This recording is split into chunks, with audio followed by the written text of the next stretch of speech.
everyone, welcome to NaNoWriMo. Today I wanted to give a quick bout of tips for how to best survive the first week of NaNoWriMo. Because we're gearing up to actually be furiously writing, I know you guys don't have a lot of time, so I want to make these videos as quick as possible. Without further ado, let me get started on my tips. Tip number 1, just write something, anything. A lot of writers get stage fright when they start writing, especially during NaNoWriMo, because that blank page has a psychological effect on us, and it makes it so much more intimidating to write when you are trying to match your expectations versus the reality of the fact that you have no idea what you're doing. So to get over that, it's the best thing to just write the first thing that comes up in your mind, even if it's something crazy like all work and no play makes Jack a dull boy.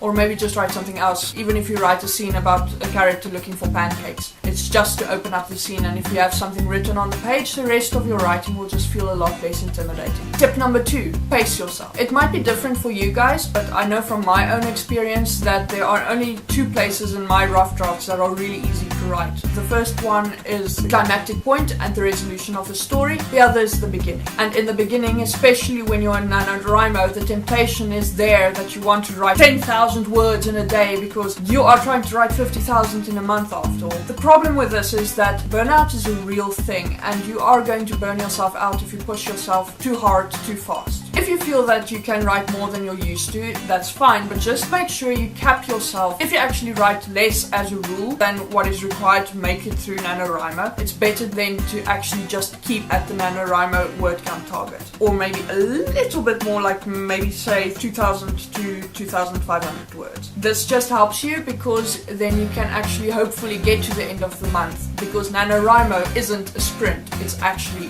a marathon. So it's important to pace yourself because you actually want to keep writing past November. I know writers who actually write only in November and never again for the rest of the year and recover from their burnout just in time to start Nano again. You don't want to do that because it's better to write 20,000 to 30,000 words every month than it is to write 50,000 words in November and take 11 months to recover from that. Tip number 3, enjoy yourself. NaNoWriMo is an epic challenge, and it's very tempting in the beginning especially to think about it as a challenge only and forget the fact that you're actually supposed to enjoy the act of writing. People tend to stress so much that in the end it actually curtails their creativity, which is obviously a very stupid thing to have happen to you when you're a writer and you're doing NaNoWriMo. So even if you are writing and you are trying to be serious about winning NaNoWriMo, do remind yourself that no one's going to shoot your dog if you're going to fail. Just write, enjoy it, have fun, and see how far you can push yourself without feeling that burnout feeling, because it does help you grow as a writer. But the important thing that I want you guys to do this month is to really just enjoy the act of writing for the hell of it. Best of luck with NaNoWriMo. Do let me know if you have any other tips for week 1. Are you excited to do NaNoWriMo, or are you already regretting the fact that you signed up? Let me know in the comments, and please do hit like and subscribe. Have a great time, and I'll see you again next week with more tips. Bye!